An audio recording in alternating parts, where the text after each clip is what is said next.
At the outset, I would like to express my honor to deliver this statement as chairperson of the Arab Group this month in New York. And I would like to thank esteemed ambassadors among us today from the Organization of Islamic Cooperation and the Non-Aligned Movement as well. The displacement of Palestinians in Gaza must be unequivocally rejected. The Arab Group categorically rejects such displacement, which constitutes a clear violation of Article 49 of the Fourth Geneva Convention of 1949, prohibiting the forcible transfer of protected populations from occupied territories, irrespective of motive. We commend the international community's firm stance in rejecting these proposals and reaffirming their illegality under international law. A united and unequivocal rejection by member states is imperative. This is not acceptable whether it is against the people of Palestine or any other state. We would also like to shed light on the ongoing, alarming Israeli expanded aggression in the West Bank. These actions are a clear violation of international law and must stop immediately. Colleagues, this very institution was founded on the fundamental pillar of upholding and respecting international law in order to maintain peace and security worldwide. And what we have been witnessing for the past 15 months is jeopardizing our multilateral system.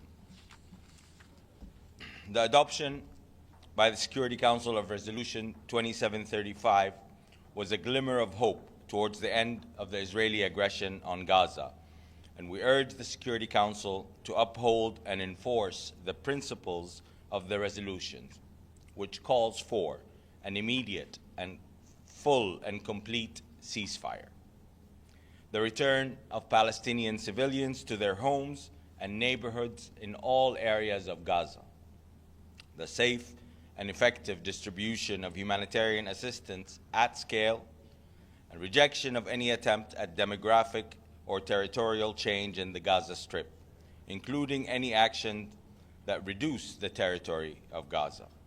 And finally, the unwavering commitment to the two-state solution consistent with international law and relevant UN resolutions. In addition, we commend Qatar and Egypt, as well as the United States, for the utmost dedication in working around all the obstacles that are jeopardizing the ceasefire deal.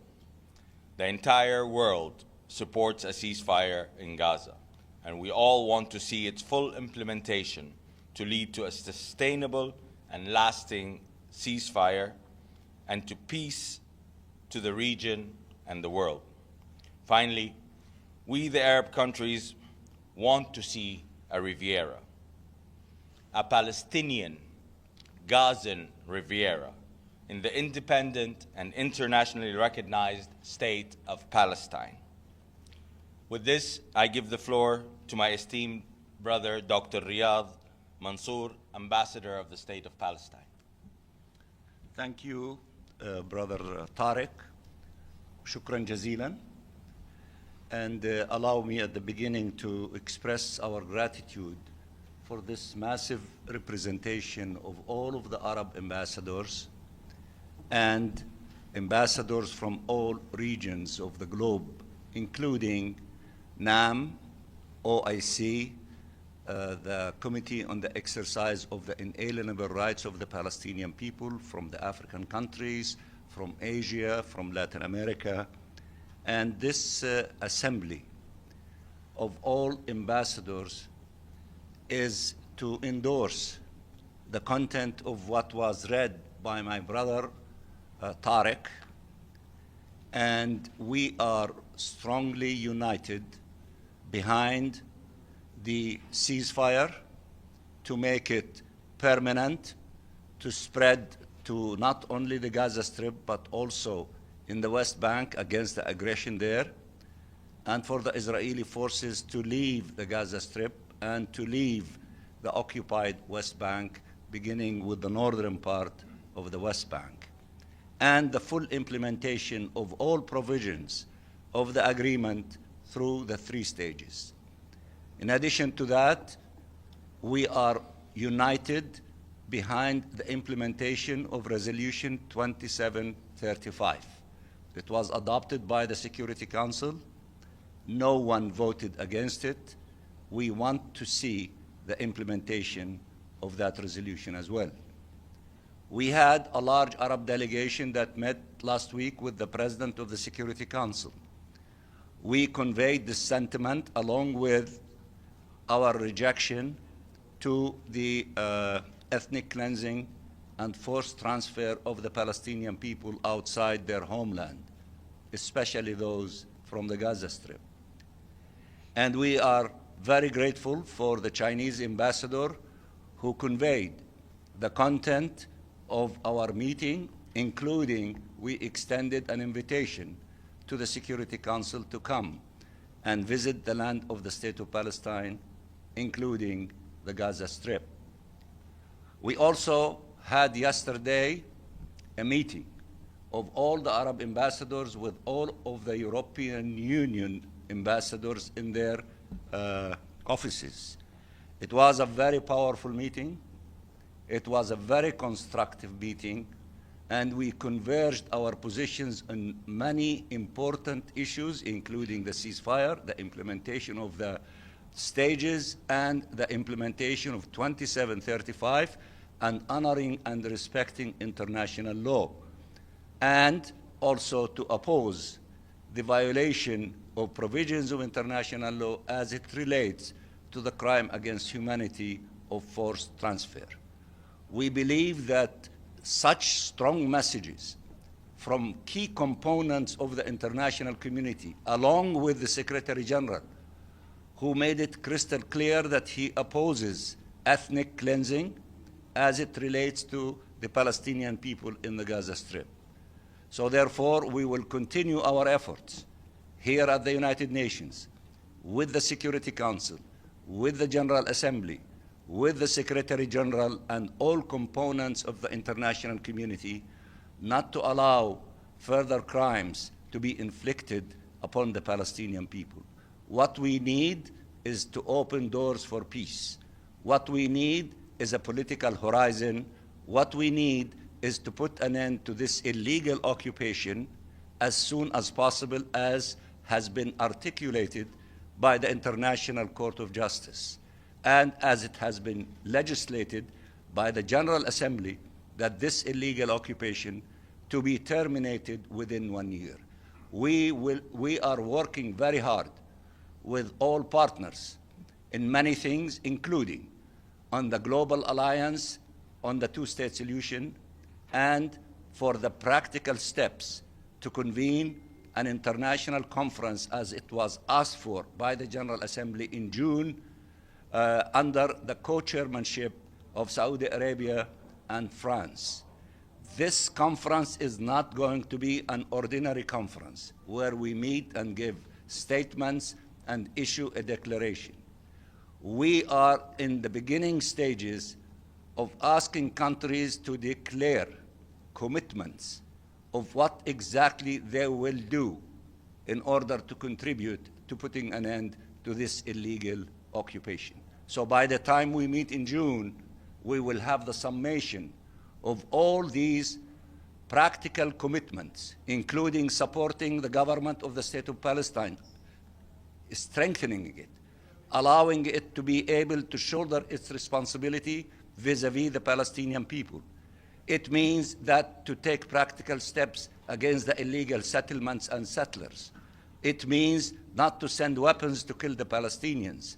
It means many other things, including for some countries that have not recognized the State of Palestine to do so, and it means for the Security Council to give a recommendation for the admission of the State of Palestine to full membership.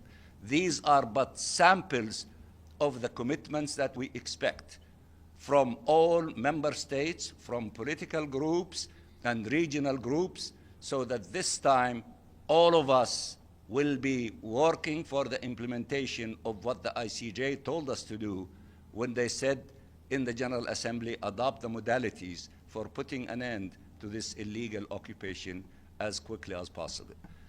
We always work with you, the media. Please tell the story as it is accurately and contribute your efforts with our effort not to allow further crimes to be committed against the Palestinian people, especially the crime against humanity of imposing on us another Nakba, of kicking us out of our homeland. We have no homeland except Palestine. We love Palestine. We will rebuild the Gaza Strip. We will rebuild Palestine, and we will celebrate with you, inshallah, soon, the independence of the State of Palestine after the end of this illegal occupation and the membership of the State of Palestine to the United Nations. We thank you very much. Thank you, ladies and gentlemen. We appreciate your time, and this is the messaging that we had for you today. Thank you. Thank you. How is the Palestinian Riviera going to be created, and who will be involved? Well, there's, like any other country that has been devastated by war, if you look at World War II, you have London, you have Warsaw, you have Dresden, you have Stalingrad, you have Hiroshima, Nagasaki, all devastated by war. Everybody got together, they built their cities back, and today they are some of the most amazing cities around the world. So, like any other place in the world, this is how Gaza will be rebuilt. Do you believe the Trump administration is engaged in good-faith efforts to bring a ceasefire, a permanent ceasefire in the Middle East, based on their recent comments about the Riviera?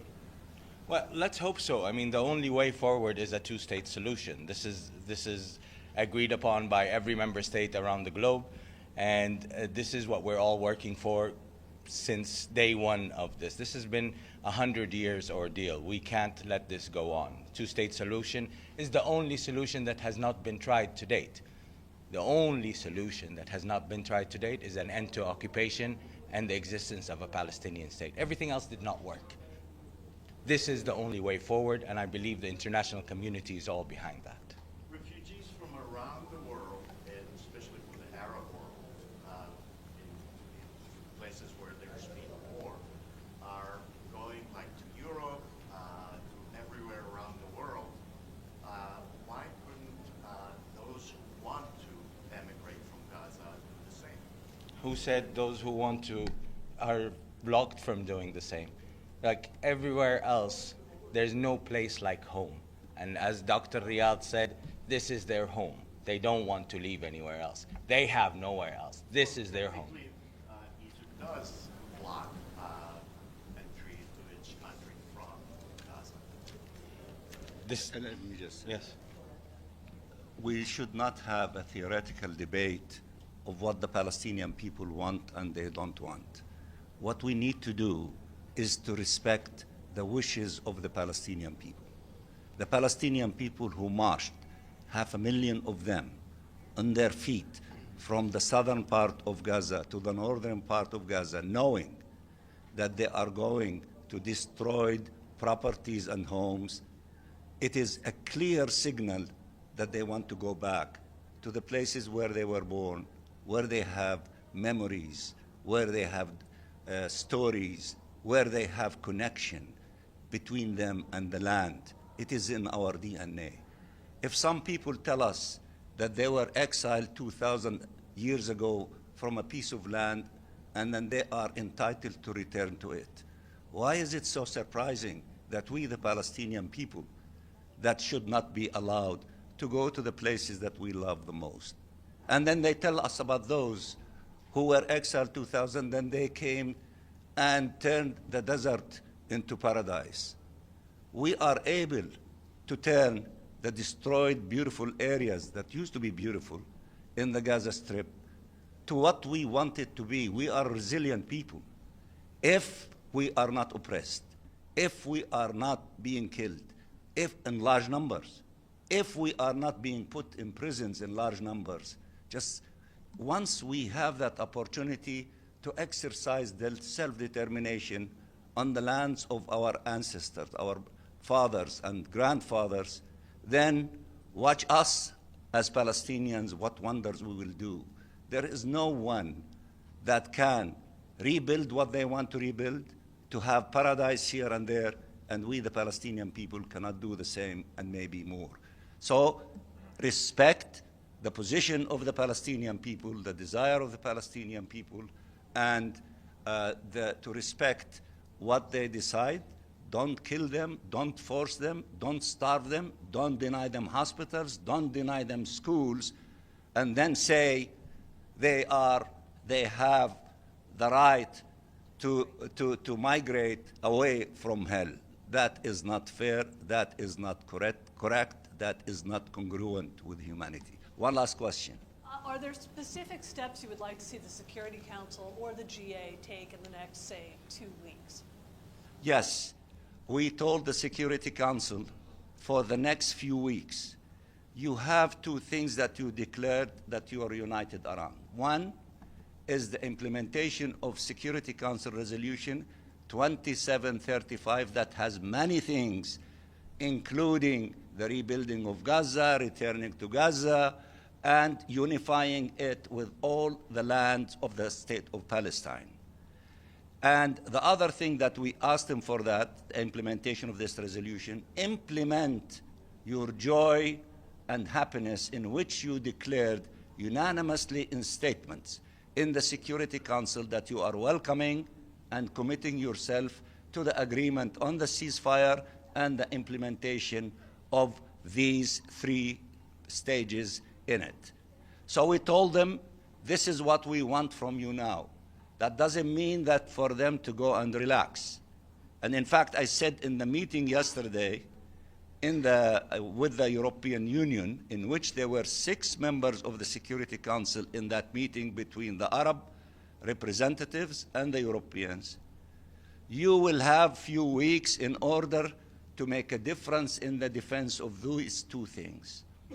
And if we do not see serious commitment to these things, then we will go to Plan B, which I will not share with you, nor I shared with them then. But we are flexible, we are reasonable, we are willing to work with whoever wants to work with us to see the implementation of these 2 things, the resolution and the agreement. But we will not accept that whatever will happen will be at the expense of the Palestinian people. We paid more than enough in terms of those who were killed in the Gaza Strip and in the West Bank. More than 50,000 without adding the perhaps more than 10,000 under the rubbles, and more than 110,000 injured. Enough is enough. We paid more than we should have. We should not have been put in that situation. But in spite of that, we need to put an end to this tragedy, to this genocide, and to begin the process of healing, fixing the schools, fixing the hospitals, cleaning the roads, having clean water, putting our lives in order to allow for temporary housing and shelters to be erected, so to pave the way for the reconstruction stage. The Arabs, based on the plans that we submitted as the leadership of the Palestinian people, which we circulated it to all members of the United Nations. If you don't have it, we'll be more than happy to circulate it to you. The Arabs, based on that and other creative ideas, led by our brothers from Egypt, will be in the next few days, as a result of consultations at high levels in Riyadh and the summit in Egypt on the 27th, and a ministerial meeting in Jeddah of the OIC on the 7th of March, we will be able to put the alternative for those who say there is no alternative but their ideas, to show that the Arabs, the Muslims, together, and many of our friends, we have plans of how we can save Gaza, how we can help the people in Gaza to pave the way for beginning the process of reconstructing Gaza, and we will. And many said in the meetings that I refer to, especially with the Europeans, between the technical know-how by many and the financial resources by our brothers, the Arabs, we will be able not to abandon the Palestinian people, but let them to be resurrected from the dooms of what happened to them in the Gaza Strip to the glory of where they can be and to the genius of the Palestinian people, because we are the most educated people in the Middle East. So we can do wonders. Trust us. Thank you very much, and thank you to my colleagues. Thank you. Do you want to watch more videos like this one? If yes, subscribe to our channel and press the bell icon next to it. We have decided to bring videos on something nobody talks about: African politics, economy, and increasing power. Thanks for watching, and until the next video, stay tuned.